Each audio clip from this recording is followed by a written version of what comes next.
The ship moved slowly through the darkness of space. It was called the Pale Light, and it belonged to a species known as the Velni.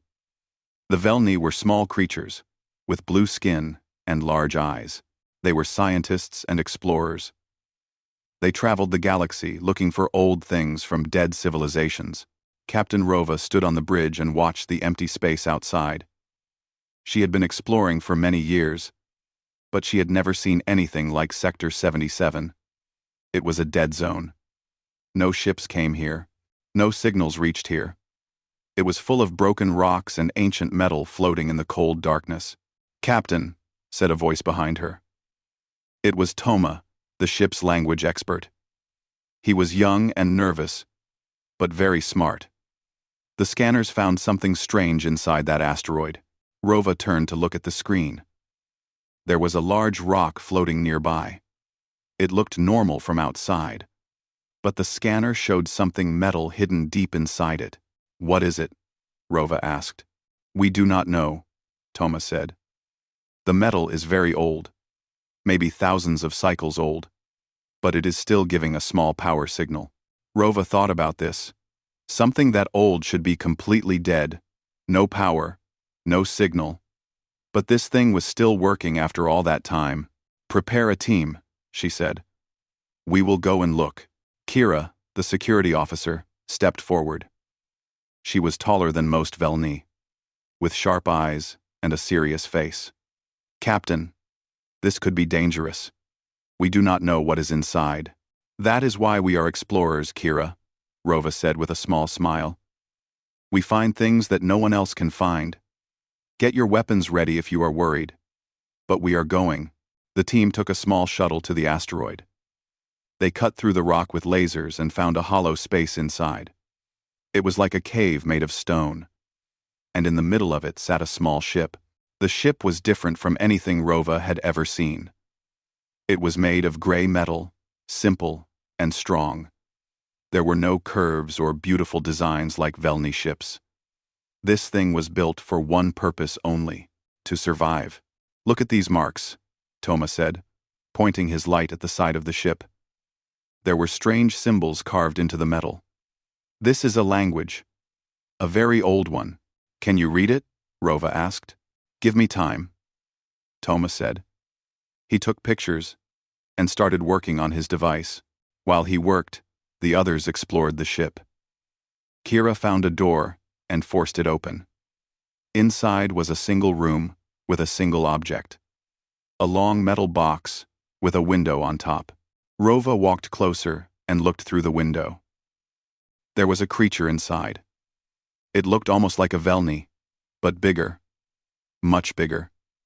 It had pale skin and dark hair. Its eyes were closed.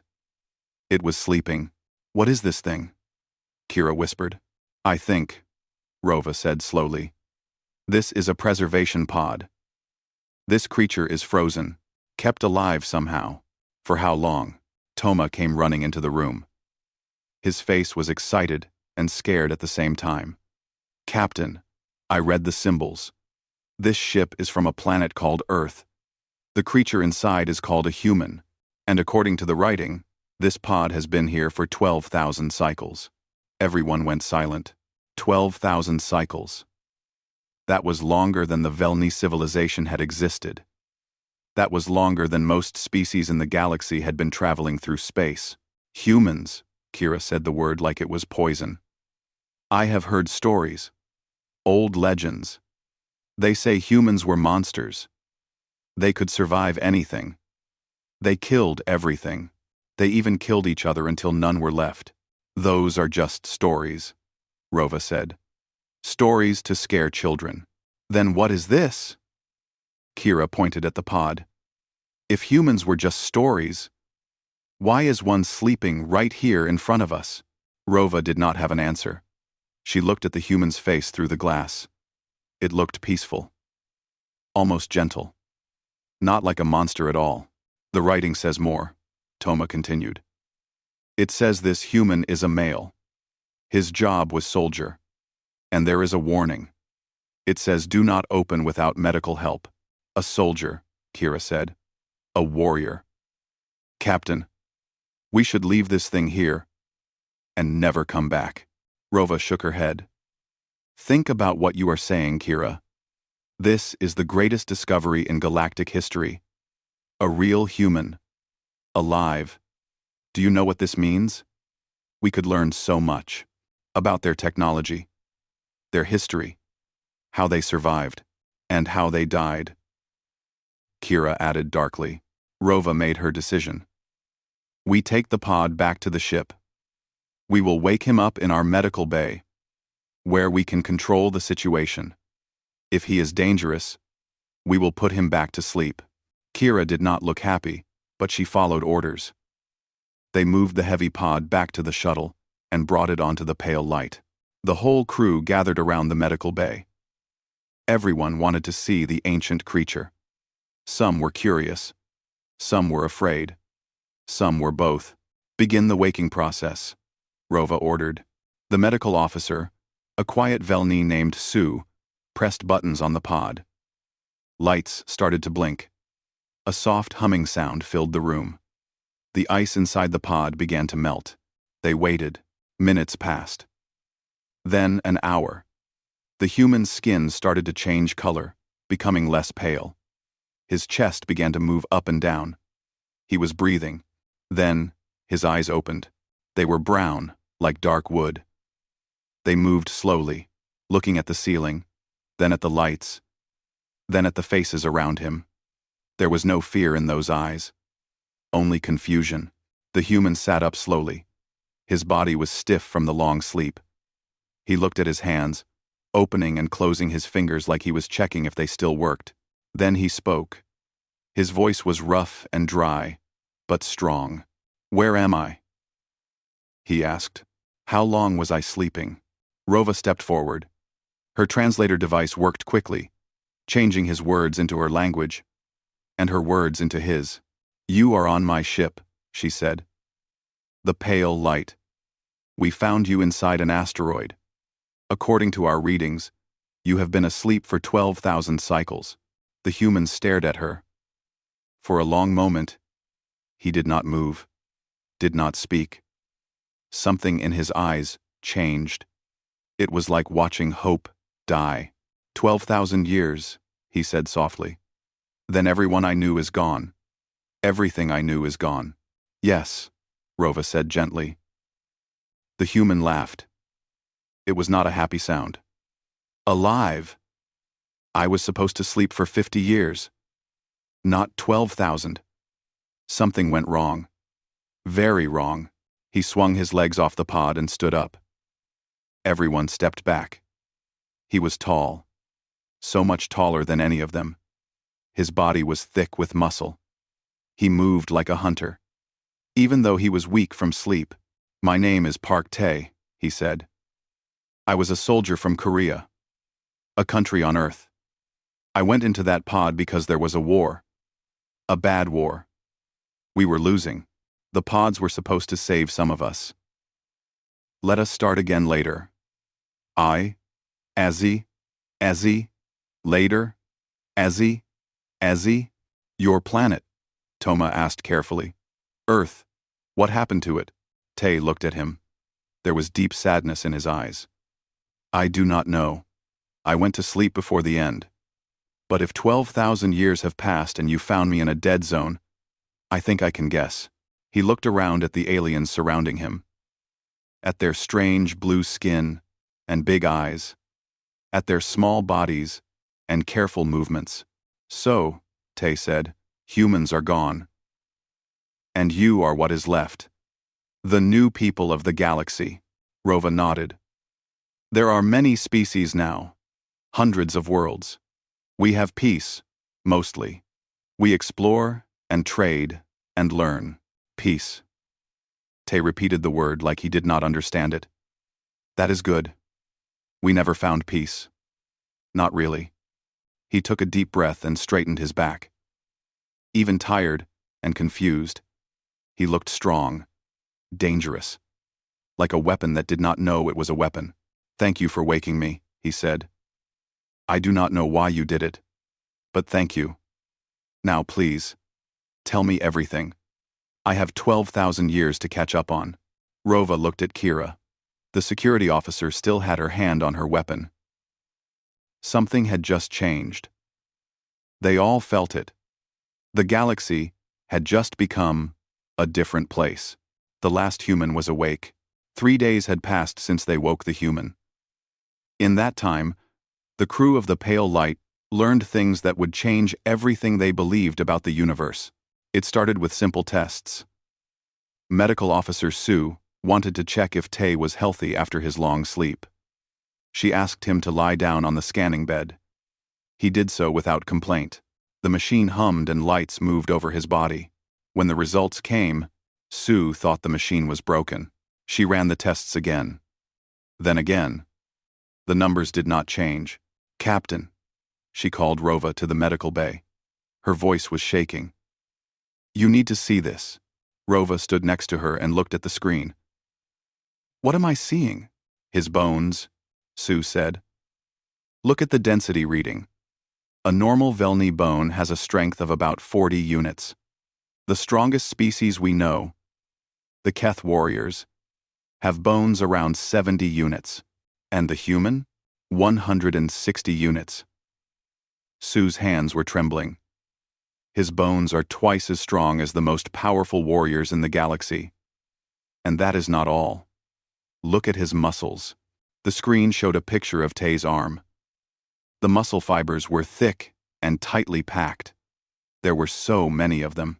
His muscles are different from ours, Sue explained. They can produce much more force, and they repair themselves very fast. I cut his arm a little to take a blood sample. The wound closed in less than an hour. Rova felt cold. He heals that quickly? Faster than any species I have ever seen. And his heart. Look at his heart. The scan showed Tay's heart beating. It was strong and steady, pumping blood through his body with great power. Our hearts beat about 100 times per minute when we are calm, Sue said. His beats only 60 times, but each beat moves 3 times more blood than ours. His whole body is like a machine built for survival. How is this possible? Rova whispered. I have a theory, Toma said. He had been standing in the corner, listening. I have been studying the old records about Earth, the planet humans came from. It was a death world. A death world? A planet with extreme conditions. Earth had very strong gravity, much stronger than our ships or most planets we live on. It also had a thick atmosphere, strong radiation from its star, and water that covered most of its surface. The creatures there evolved to survive all of this. Rova looked at Tay through the window. He was sitting on a bed, eating some food they had given him. He looked so normal, so calm. You are saying his whole species was like this? She asked. Yes. Every human was built to survive on a death world. Strong bones to handle the gravity. Strong muscles to move in the heavy air. Fast healing to survive injuries from predators. They did not even know they were special. To them, it was just normal. Rova decided to do more tests. She asked Tay if he would help them understand his body better. He agreed. I am curious too, he said. I want to know how different I am from you. The first test was simple. They wanted to check his reflexes. Sue had a small probe that moved very fast. She would swing it toward his hand, and he was supposed to try to catch it. For Velni, catching the probe was almost impossible. It moved too fast. Maybe 1 in 10 tries would succeed. Tay caught it every time. Not just caught it. He grabbed it so fast that Sue could not even see his hand move. One moment the probe was flying toward him. The next moment, it was in his fist. Again, Kira said. She did not believe it. Sue tried 10 more times. Tay caught the probe 10 more times. He started to look bored. This is too easy, he said. Do you have anything faster? They did not. The second test was strength. They had a machine that measured how hard someone could push. The strongest Velni on the ship, a cargo worker named Dal, could push about 300 units of force. Tay pushed the machine and broke it. "I am sorry," he said, looking at the broken device. "I did not mean to use full strength." "That was not full strength?" Dahl asked. "No, I was being careful. I did not want to hurt myself on your machine." The crew looked at each other. No one knew what to say. The third test was the one that scared them the most. Kira suggested it. She wanted to test how the human handled gravity. The ship operated at 0.4 standard gravity. This was comfortable for Velni and most galactic species. Higher gravity was painful and dangerous for them. "We can increase the gravity in one room," Kira said. "I want to see what happens when we set it to Earth normal. 1.0 standard. GZ. 17. Rova agreed. They put Tay in a special chamber and slowly increased the gravity. At 0.6, most of the crew watching through the window had to sit down. At 0.8, Kira was struggling to stand. At 1, the Velni crew felt like they were being crushed. Their bodies were not made for this. Even watching through the window, knowing they were safe, they felt afraid. Tay stood in the middle of the chamber. He was smiling. "This feels good," he said. "This feels like home." He started to do exercises. He lay on the floor and pushed his body up with his arms. Again and again. He did not look tired. He did not look like he was struggling. "What are you doing?" Rova asked through the speaker. "Push-ups," Tay said. "It is exercise.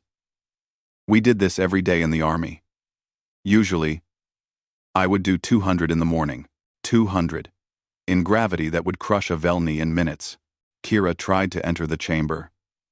She wanted to prove she was not afraid. She lasted 30 seconds before she collapsed. Her legs could not hold her. Her chest felt like it was being pressed by a giant hand. Tay walked over and gently helped her out of the chamber. After that, Kira did not say humans were just stories anymore. That night, Rova found Tay sitting alone in the observation room. He was looking out at the stars. His face was sad. "May I sit with you?" she asked. "Yes." He did not look at her. Rova sat down. The chairs were too small for him, so he sat on the floor. Even sitting, he was almost as tall as she was standing. "I keep forgetting," he said quietly. "I keep thinking, I will see Earth out there somewhere. That I will go home. But there is no home anymore." "I am sorry," Rova said. "I cannot imagine how hard this must be." "Your people," Tay said. "They are afraid of me. I can see it in their eyes. They think I am a monster. They are not used to someone so strong. It scares them." Tay laughed sadly. "I am not strong. Not by human standards. I was just a regular soldier. Average in every way. There were humans much stronger than me. Much faster. Much smarter." Rova felt her stomach turn cold. "You were average?" "Yes. Middle of my unit. Nothing special." He finally looked at her. His brown eyes were deep and tired. "What kind of death world did you come from?" "That is what Kira asked me. I did not understand at first. To us, Earth was beautiful. Green forests, blue oceans, mountains and rivers and animals everywhere. We loved our planet. But it tried to kill you. Everything tried to kill us. The weather, the animals, the diseases, even the planet itself would shake and break sometimes. But we did not see it as death. We saw it as life. Hard life. But life." He looked back at the stars. "We fought our whole history, first against nature, then against each other. We got better and better at fighting. Better at surviving. Better at killing. And in the end, we killed everything, including ourselves." Rova did not know what to say. She just sat there with him in the darkness. "I do not want to be a monster," Tay said finally. "I do not want your people to fear me. I just want to find a place in this new universe. A reason to keep going." "Tay." Rova reached out and touched his hand. It was warm and rough, so different from her smooth blue skin. "Then we will find you that place," she said. "Together." Tay looked at her small hand on his. For a moment, something like hope appeared in his eyes. "Together," he repeated. "I like that word." Somewhere in the darkness of Sector 77, other ships were moving. Ships that had heard the pale light's distress signals. Ships belonging to creatures who hunted and took and killed. The Keth were coming, and they had no idea what they were about to find. The alarm woke Tay from his sleep. Red lights flashed in his small room. A loud sound repeated again and again. He was on his feet. Before he was fully awake, his body remembered what alarms meant even after 12,000 years. He ran to the bridge. The crew was already there, all of them looking at the main screen with fear in their eyes. Rova stood at the center, her face pale. "What is happening?" Tay asked. "Keth raiders," Kira answered. Her voice was flat, like she had already accepted something terrible. "4 ships. They must have caught our signals when we were exploring the asteroid. They have been following us." Tay looked at the screen. 4 dark shapes were moving closer. They were bigger than the pale light. Much bigger. Their designs were sharp and angry, like weapons with engines. "Who are the Keth?" Tay asked. "Slavers," Rova said. "Pirates. They attack weak ships and take everything. Cargo. Technology. People. They sell them to other species or use them for work until they die. Can we run?" Kira shook her head. "Their ships are faster. They will catch us in less than an hour. Can we fight?" "No." Rova's voice was heavy. "We are a science ship. We have small weapons for protection against rocks and small dangers. Nothing that can hurt a Keth warship." Tay looked around the bridge. The crew was scared. Some of them were crying quietly. They knew what was coming. They had heard stories about what the Keth did to their prisoners. "How many Keth are we talking about?" Tay asked. "Each ship carries about 15 warriors," Kira said. "So maybe 60 total.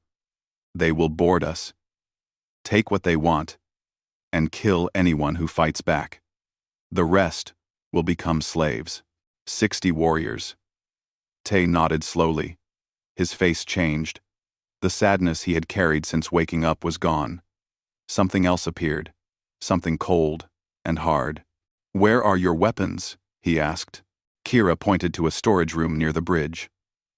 Tay walked there and opened the doors. Inside were several plasma guns and some smaller devices he did not recognize. He picked up one of the plasma guns. It was light and well made, but small in his hands. He aimed at the wall and felt the trigger. "These are good weapons," he said, "but too small for my hands. I will miss too much." He put the gun down and looked around. In the corner was a pile of maintenance tools. Long metal rods used for fixing the ship. He picked one up. It was heavy, maybe 30 kilograms. To a Velni, it was almost impossible to lift. To Tay, it felt like a stick. "This will do," he said. Kira stared at him. "You cannot be serious. You want to fight Keth raiders with a metal rod? I have fought with less." Tay swung the rod slowly, getting used to its weight and balance. "In the old days, before we had good weapons, humans fought with sticks and stones. We were good at it. The Keth have armor, energy shields, weapons that can burn through metal. Then I will have to be fast." Tay looked at her. His eyes were calm. "Listen to me. I was a soldier for 10 years. I fought in wars you cannot imagine. I killed people and watched my friends die. I did not like it. I still do not like it. But it is what I am trained to do." End quote. End quote. He walked toward the airlock where the Keth would enter. "Keep your people safe. Lock the doors behind me. Do not open them until I come back, or until you are sure I am dead." Rova grabbed his arm. "Tay, you cannot do this alone. There are 60 of them." Tay looked down at her. For a moment, his face softened. "Captain, you gave me a chance to live again. You treated me with kindness when you could have left me frozen forever. Let me pay that back." He gently removed her hand and walked to the airlock. "Tay," Rova called after him. "Why are you doing this? You do not owe us anything." Tay stopped but did not turn around. "Because I spent my whole life fighting for things that did not matter. Land, power, pride, all of it turned to dust. Maybe this time I can fight for something real, for people who deserve to live." The doors closed behind him. The crew watched through the cameras as the first Keth ship connected to their airlock. The seal hissed. The door began to open. The Keth were big creatures, taller than Tay, with thick gray skin like rock. They had 4 arms and heads like insects. Their armor was black and covered with spikes. Each of them carried a weapon that glowed with red light. 15 of them poured into the corridor. They expected to find scared scientists begging for mercy. They found Tay. He stood in the middle of the corridor, alone, holding his metal rod. The lead Keth laughed. It was an ugly sound. "What is this?" he said. "A pet trying to protect its masters? Get out of the way, little thing, and maybe we will let you live." Tay did not move. "Leave this ship. Now." The Keth laughed again. All of them did. They thought it was the funniest thing they had ever heard. Then Tay moved. The Velni watching through the cameras could not see what happened. One moment, Tay was standing still. The next moment, the lead Keth was on the ground with his head crushed like a broken egg. The second Keth died before he could raise his weapon. The metal rod hit his chest so hard that his armor cracked and broke. He flew backward into the others. The third Keth fired his weapon. The red energy hit Tay in the shoulder. It burned through his shirt and marked his skin. But Tay did not stop. He pushed through the pain and swung his rod again. The third Keth lost his head. After that, everything became chaos. Tay fought like nothing the galaxy had ever seen. He was not the fastest or the strongest human. But to the Keth, he was a nightmare. His bones did not break when they hit him. His muscles did not tire when he swung his weapon. His mind did not freeze when death was all around him. He had trained for this his whole life. Every day in the army, every battle he survived, every friend he watched die. It had all prepared him for this moment. The Keth could not hit him. He moved too strangely, too unpredictably. Humans had spent millions of years learning to hunt and fight. That knowledge was written into Tay's body, into his instincts, into his bones. He was not fighting for glory. He was not fighting for revenge. He was just a soldier, doing what soldiers did. The first 15 Keth died in 3 minutes. The second ship connected to a different airlock. 15 more warriors rushed in. They had heard the screaming on their radios. They knew something was wrong. But they were proud. They were Keth. They did not run from battle. Tay met them in the hallway. His metal rod was bent now, covered in gray blood. His body was burned in several places where their weapons had hit him. But he was still standing. "Who are you?" One of the Keth shouted. "I am human," Tay said. Then, he killed them all. On the bridge, the crew watched in silence. Rova's hands were shaking. Kira had stopped breathing. 11 minutes after the fighting started, it was over. 32 Keth warriors lay dead in the corridors of the pale light. The other 2 ships were pulling away, running as fast as they could. They had seen enough. The airlock opened, and Tay walked back onto the bridge. He was covered in alien blood. His clothes were burned and torn. He was breathing hard, but he was alive. "The other ships are running," he said. Kira stared at him like he was a ghost. "You killed 32 Keth warriors. By yourself. With a rod." Tay looked at the bent metal in his hand. "I did not have a gun, and your guns were too small for my hands. That is not possible. No one can do that." Tay dropped the rod. It hit the floor with a loud sound. I told you. I was just a regular soldier. Average. Nothing special. He sat down on the floor because the chairs were too small for him. His hands were shaking now. The battle calm was leaving his body. I did not want to kill them, he said quietly. I do not like killing. I never did. But they were going to hurt you. They were going to take you away and make you slaves. I could not let that happen. Rova walked over to him and knelt down. She did not care about the blood on his clothes or the burns on his skin. She just looked at his face. Thank you, she said. Tay looked at her with tired eyes. This is what I am. A weapon. A killer. I hoped maybe things would be different after 12,000 years. That I could be something else. You are something else, Rova said.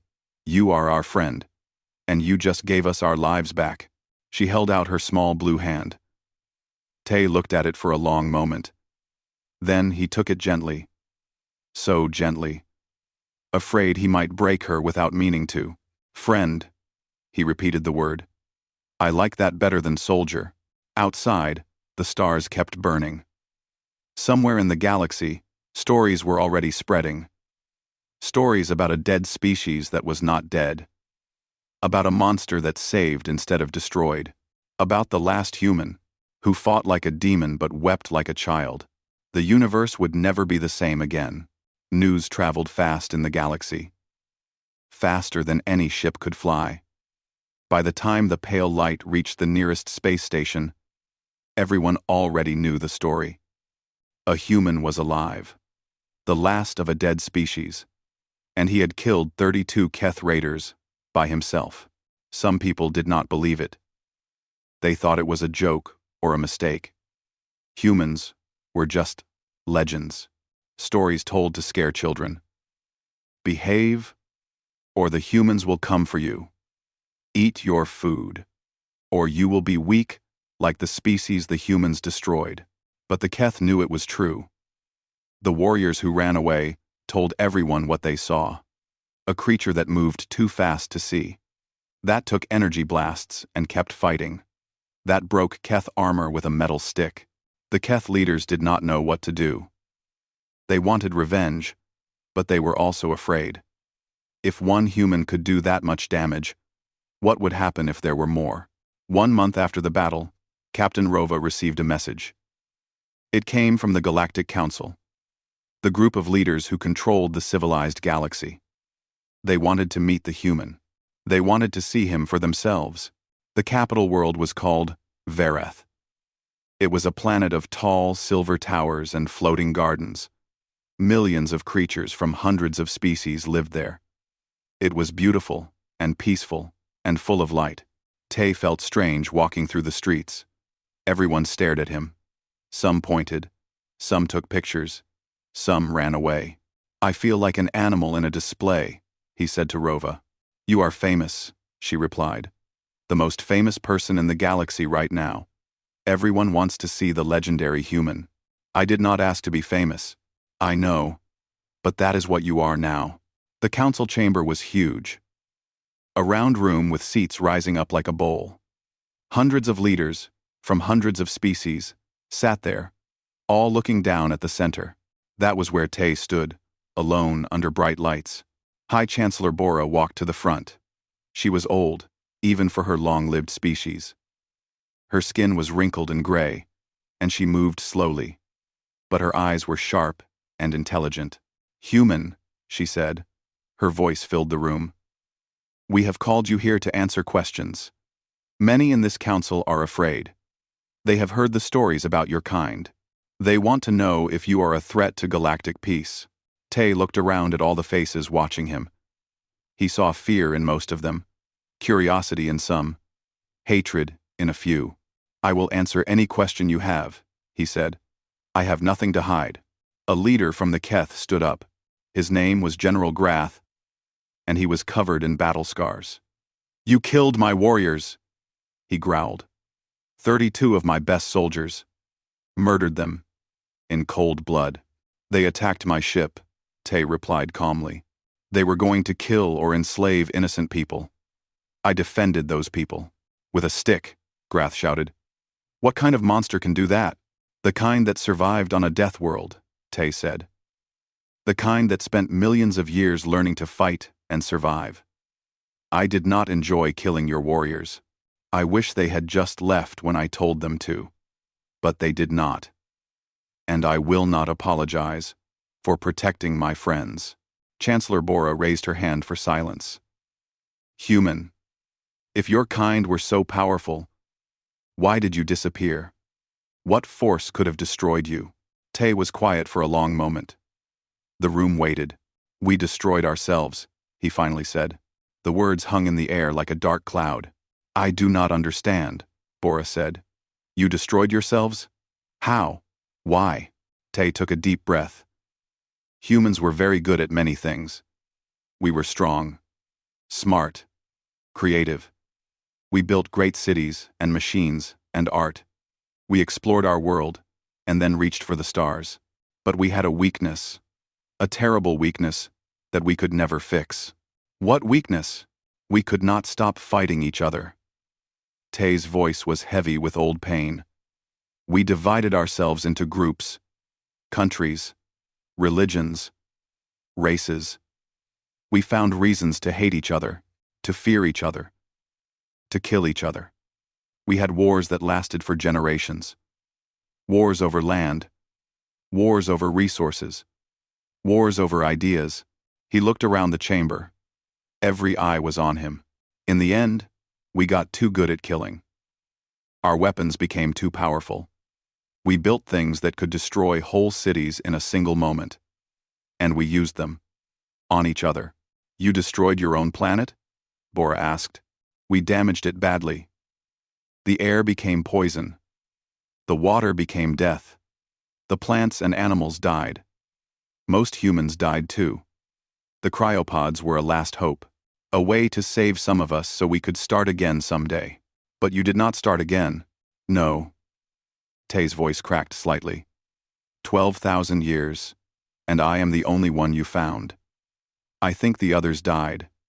Their pods failed, or they were never found. I was supposed to sleep for 50 years.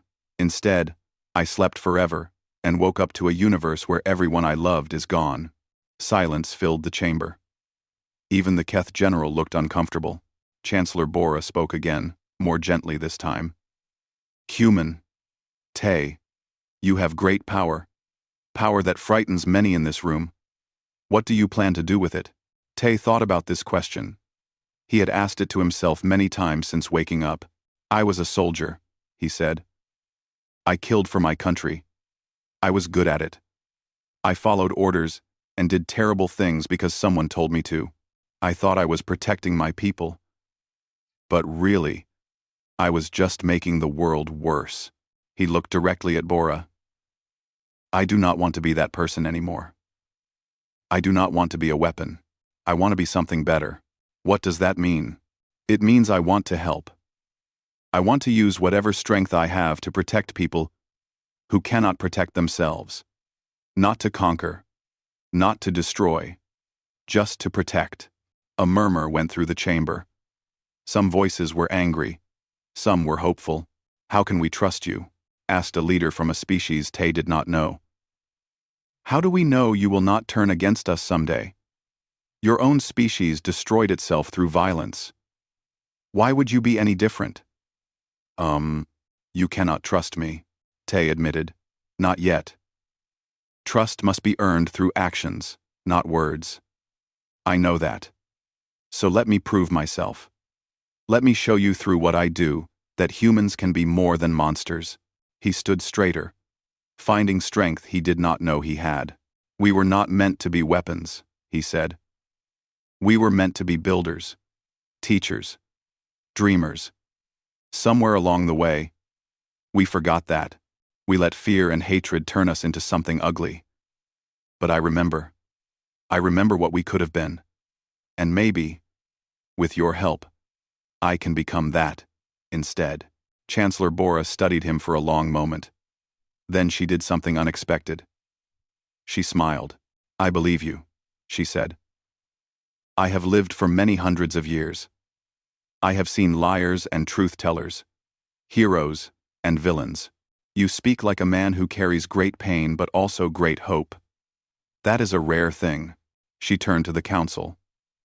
I propose we accept the human as a citizen of the galactic community, not as a weapon to be controlled, not as a threat to be feared, but as a person with the right to prove himself through his actions. The vote was close. Many voted against. The Keth refused entirely. But in the end, enough voted yes. Tay became the first human in 12,000 years to be officially recognized as a galactic citizen. After the session ended, Rova found him standing outside the council building. He was looking up at the sky, at the 2 moons that hung over Verath. How do you feel? She asked. Scared, he admitted. Everyone is watching me now, waiting for me to become the monster they fear. What if they are right? What if I cannot change what I am? Rova stood beside him. Tay, I watched you fight the Keth. I saw what you can do, but I also saw you cry afterward. I saw you apologize for the lives you took. That is not what a monster does. Monsters can pretend, true. But I do not think you are pretending. She touched his arm gently. I think you are exactly what you seem to be. A good man who has done terrible things and wants to do better. Tay looked down at her. His eyes were wet. 12,000 years ago, I went to sleep thinking humanity was finished, that we had failed completely. Now I wake up and everyone looks at me like I represent my whole species. Every mistake I make will prove them right about us. Then do not make mistakes, Rova said simply. Show them what humanity could have been.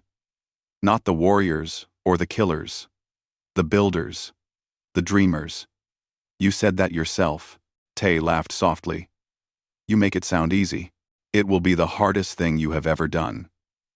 But you will not be alone. I will help you. My crew will help you. And maybe, slowly, others will join us. She held out her hand. Tay took it.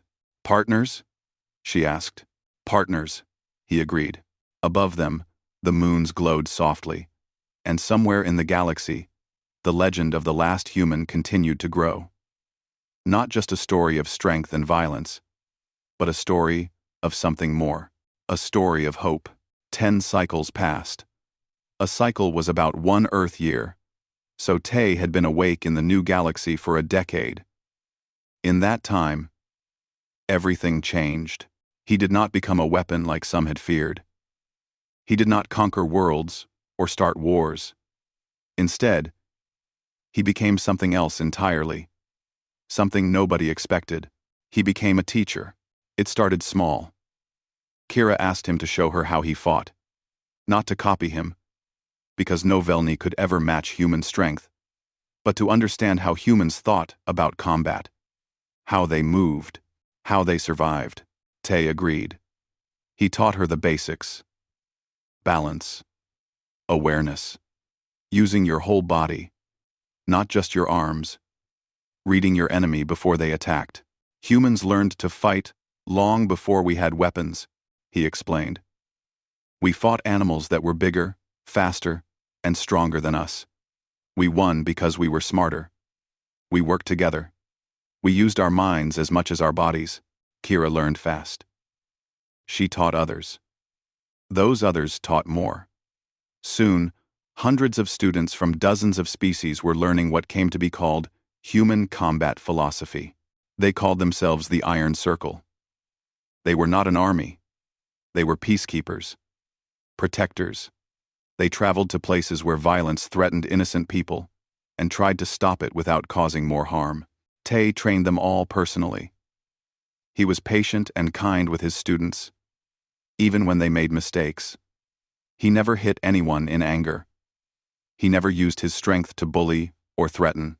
Violence is a tool, he told them. Like fire. It can warm your home or burn it down. You must control it, or it will control you. The Iron Circle grew famous throughout the galaxy. They protected trade routes from pirates. They stopped wars between small planets before they grew too big. They rescued hostages and defended refugees. And always, at the front of them, was Tay. But Tay did not seek glory. When the fighting was done, he always went back to his home. A small station near the edge of the galaxy, far from the bright lights and busy cities. There, he lived a simple life. He had a garden. It was the first thing he built when he got his own space. A small room filled with dirt and lights and water systems. Inside it, he grew plants from Earth.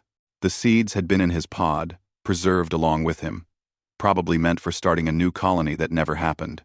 Tomatoes, peppers, green beans, a small apple tree that he cared for, like a child. "Why do you spend so much time with plants?" asked Hannah, one of his first students. She was a young Velni, curious and brave, who had become something like a daughter to him. "Because growing things is the opposite of destroying them," Tay replied. He was kneeling in the dirt, carefully watering his tomatoes. "But you still fight. You still lead the Iron Circle into danger." "Yes. Because sometimes you must break things to protect what matters. But fighting should always be the last choice, not the first. The goal is not victory. The goal is peace." Hannah sat down beside him. "Do you miss Earth?" Tay was quiet for a moment.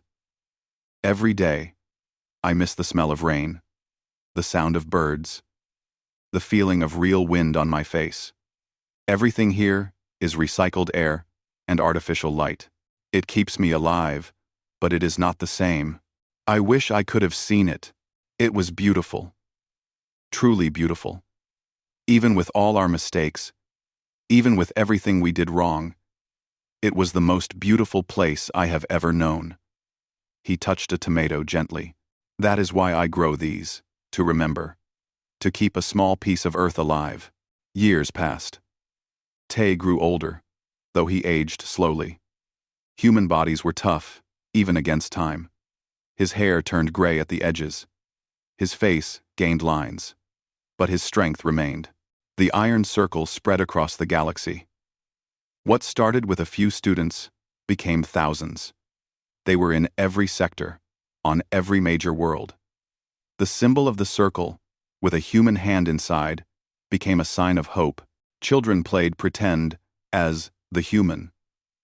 They ran around making fighting sounds, pretending to defeat bad guys with sticks. Parents told stories about the sleeping giant who woke up to save the universe. Tay found it all very strange. "I was nobody," he told Rova one evening. They were old friends now.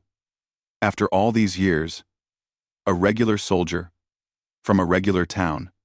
I never did anything special before the war. Now there are songs about me. Statues.